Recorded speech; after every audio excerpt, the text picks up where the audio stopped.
Every single blockchain has this complex economic engine running under the hood, keeping everything secure and, well, valuable. Today, we're going to take a look at Cardano's engine, because a pretty critical security flaw has led to a really clever and maybe a little controversial solution. It's a fascinating peek into the high-stakes balancing act of digital economics. So, let's start with the big question. What do we even mean when we talk about a blockchain's monetary policy? It's a really crucial question, because if you get this wrong, you could put the entire network at risk. It really all boils down to this one word: tokenomics. Just think of it like you're designing the rules of the game for an entire digital economy.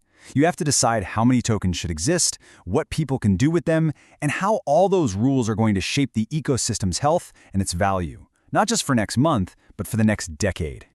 And right at the heart of this whole design, there's this fundamental tension. It's a constant battle, really.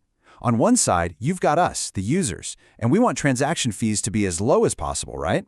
But on the other side, you have the validators who secure the network. On Cardano, they're called stake pool operators. They need to get rewards that are high enough to cover their costs and actually make a profit. It's a constant push and pull. Okay, so within Cardano's system, researchers and folks in the community have pinpointed a pretty critical flaw in this economic balance, and it all revolves around a concept known as pledge. So what exactly is pledge? Well, it's the amount of ADA a stake pool operator basically locks into their own pool. The whole idea is to create skin in the game. I mean, if you've got your own money on the line, you're way less likely to try and attack the network, right? Plus, it builds trust with all the people who delegate their ADA to your pool. It's supposed to be a core security feature. But here's the kicker. Right now on Cardano, there are 473 stake pools that are operating with zero pledge. That's right, absolutely zero skin in the game. That's a massive gap in the security model we were just talking about. And what does that look like in real money?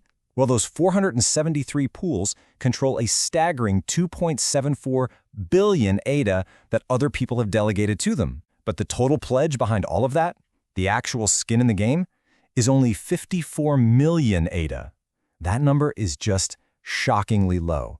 It basically represents the potential cost for an attacker to compromise a huge chunk of the network's stake. And look, this isn't just some theoretical risk we're talking about. As one community member put it, the way things are set up right now, a single operator can just create tons of pools with no skin in the game, which directly undermines decentralization. So yeah, you can see why this is a problem that needs a fix, and fast. So how do you fix something like this?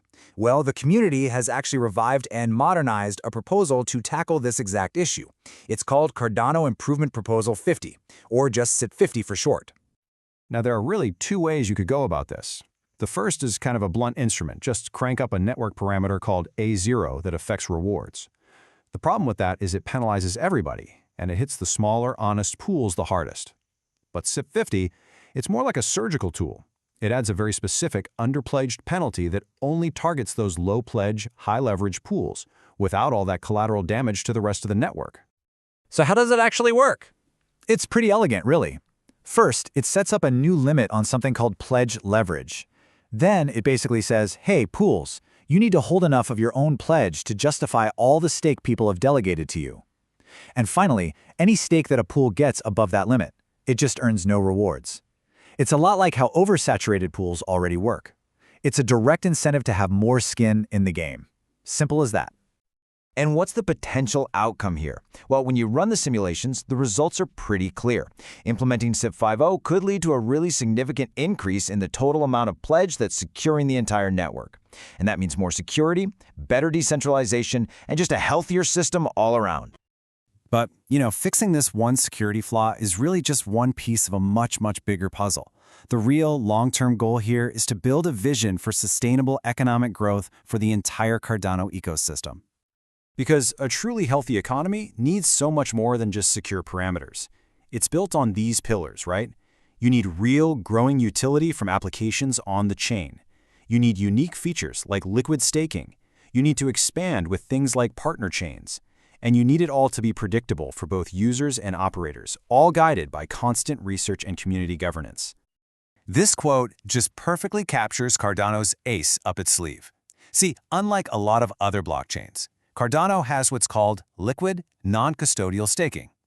That means you don't have to make that tough choice between using your ADA in DeFi apps or earning staking rewards. You can, and really, you should, be doing both at the same time. That drives growth without ever having to sacrifice security. In all of this, it's all leading to the ultimate endgame.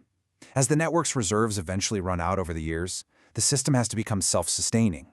The big vision is for transaction fees, driven by actual, real utility from dApps and a booming ecosystem, to be enough all on their own to incentivize the validators. That right there, that's the sign of a truly mature and resilient blockchain. Which, of course, leaves us with one last massive question. Proposals like CIP50 show a clear focus on securing the network right now. But the bigger vision is all about growth for the future. So, can Cardano actually pull it off? Can it balance the urgent need for security today with the absolute necessity of driving the economic growth of tomorrow? That balancing act is what's going to define its future.